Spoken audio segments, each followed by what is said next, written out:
The new double-barreled tanks are here in World of Tanks, and of course today's video is gonna be looking at exactly what these tanks are all about, how you can pick them up, what they're gonna be like in the game, as we got some gameplay as well for you guys to have a look at too, and yeah, just in general what this is going to be like in the game. So let's start off with what we've actually done with these tanks. How do you actually get them in the game? Well, of course, this is the first version. There are going to be some more coming out, and by more I mean the entire tech tree in the Soviet line coming off of the KV3. It's probably best we give at least an introduction as to where you're going to have to actually be able to get them from, and they come off of the KV3 going all the way up to the ST2, which will slot in between here, probably between the 277 and the IS4, as there's a nice little gap and it will probably come down, and you see.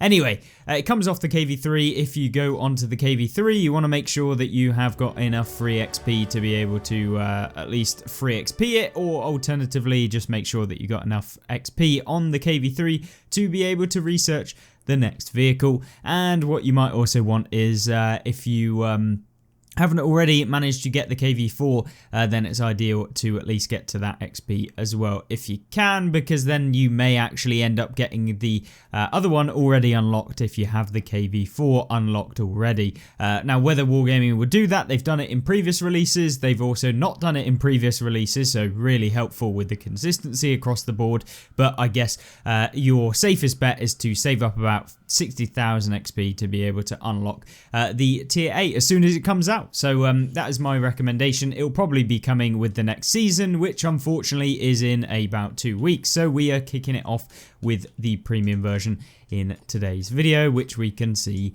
here. Or at least if I search it down a little bit more, there we go.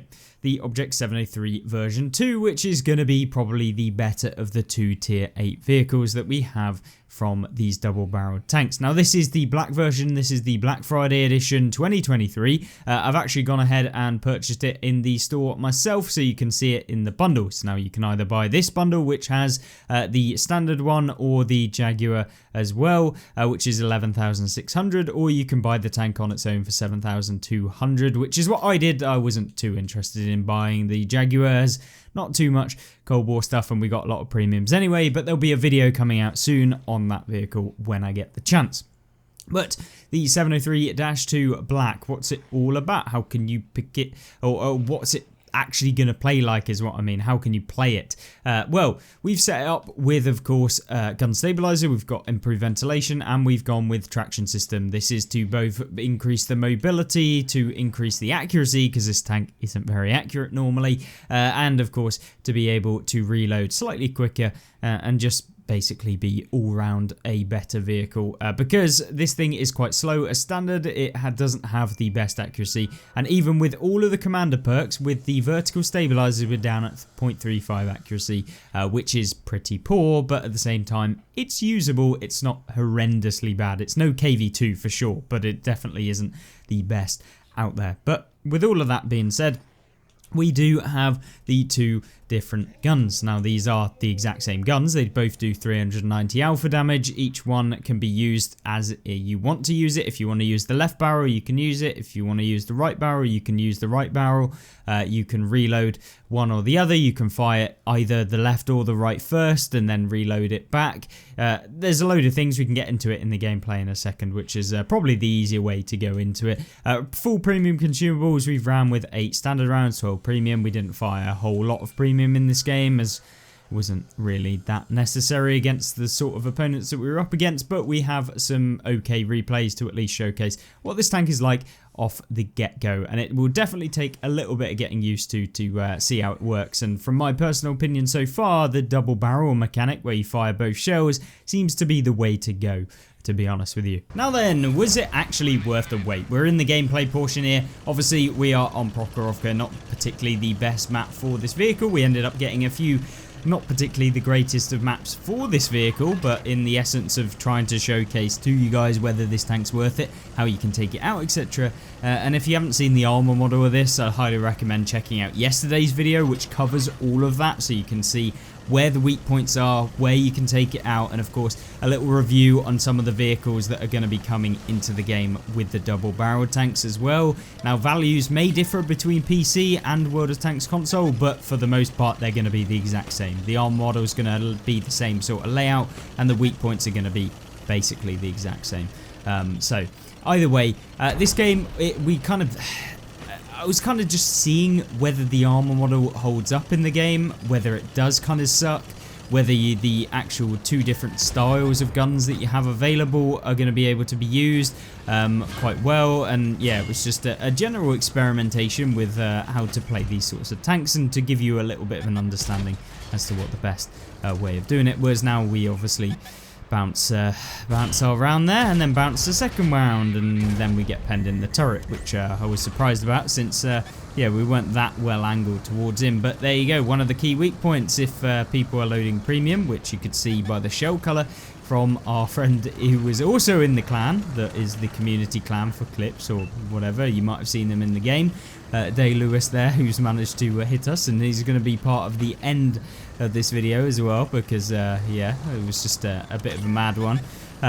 Either way, we do 880 block damage so far, but obviously we've been penned in that turret, so it isn't particularly the easiest to bounce rounds off of when it comes to if you're not optimally looking directly at vehicles, and I guess that's as you'd expect. Now, unfortunately, maybe I should have reloaded or loaded both of them, and you can do that by pressing the left arrow on your keypad. So what do I mean by that? Well, on your D-pad or whatever it is on PlayStation, essentially the arrow keys, you can basically click left on the D-pad on the majority of things, and it's going to swap to the double-barreled mode. Now we'll see that in a later stages of this game, and towards in the second portion of the gameplays that we have available today, but it will be featured in this one as well. The whole point is that you have two different modes with the double-barreled tanks. You have the single shot mode, which is where you fire one cannon, and you can see on screen right now we have like a yellow triangle, and when we just fired, it swapped to the other side. So now it tells us the yellow triangle is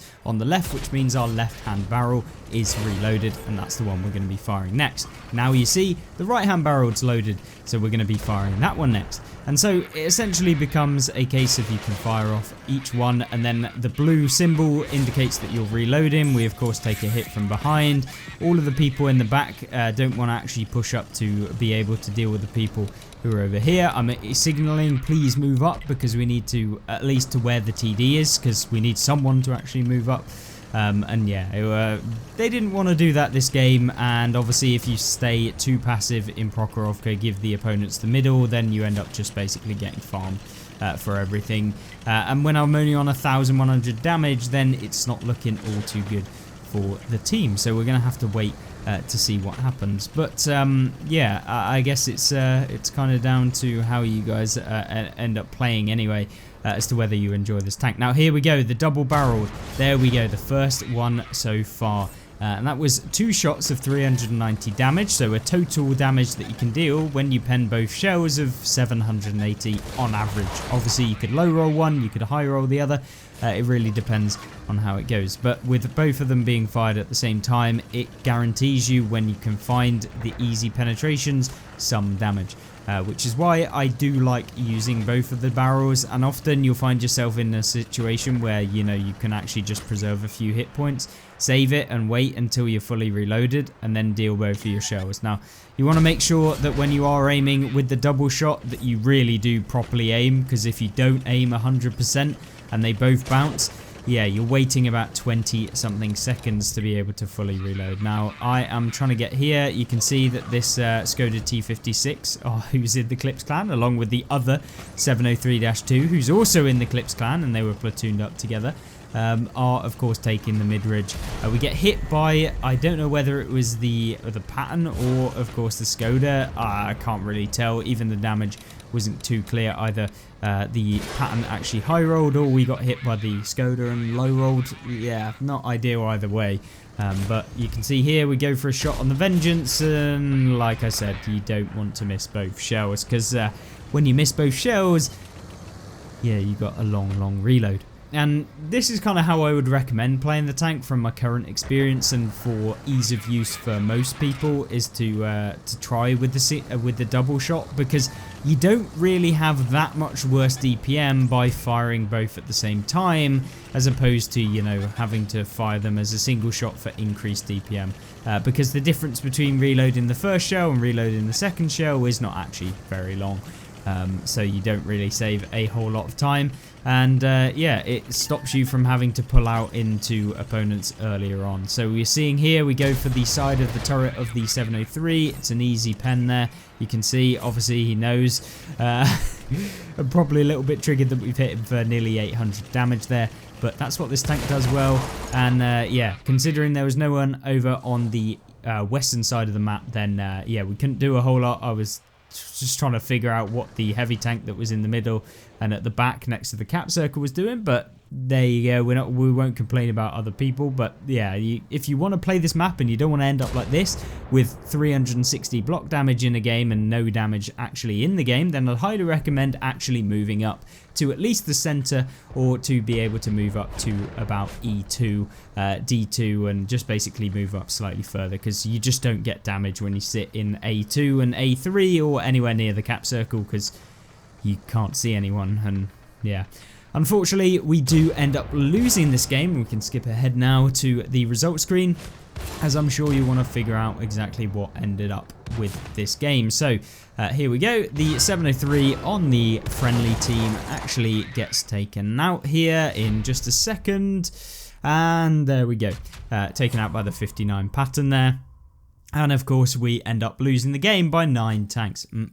Defeat. And yeah, the enemy Clips members managed to come top, both first and second, one of them doing 5,900 damage in the 703-2, which shows you how powerful this tank can be, and was in fact the best one I've seen so far. So yeah, really good message. I was just trying to message him there to say good game, but of course Day Lewis also having a good game as well, but us coming second on damage in the game as a general rule, but still losing the game. And swiftly moving into the next game, we have one on Canals, and Canals is one of the maps that is fairly decent, to be honest with you.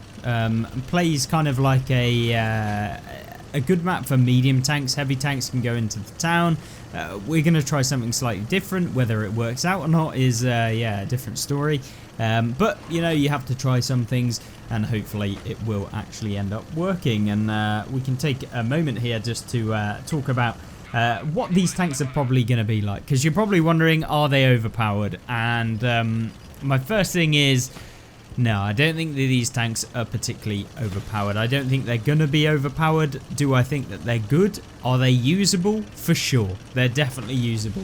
But I'll be interested to see if you've seen them in the game, if you've been seeing them kind of flying around the battlefield with their double pumpers, whether you're noticing them being stupidly good or bad, or if you don't really find them a problem in the game. As currently, I don't really find them a problem. I think they're quite well balanced. I think Wargaming kind of got it right. The damage per minute is limiting, so it kind of doesn't have the best damage potential to deal a lot of damage in games. It's certainly able to, as you saw, one of the Clips clan members managing to pick up 5.9k, but it definitely doesn't feel too overpowered. As I say, managing to high roll for 828 damage on the SU-130 PM, which is, as you say, pretty nice. But at the same time, now we're reloading for like 19-20 seconds, which is quite long.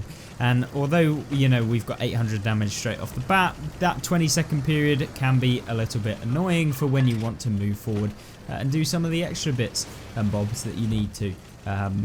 When it comes to, you know, trying to push forward, push a flank, yeah, the damage per minute does stop you from doing that. So you really do need teammates. If you platoon, I expect that this tank is a lot better, because you will have a little bit of support. You know, you can talk to people, they'll be able to kind of understand what you need, and they'll probably be able to at least give you a hand when it comes to that. So yeah, I'd highly recommend platooning when you're playing this tank.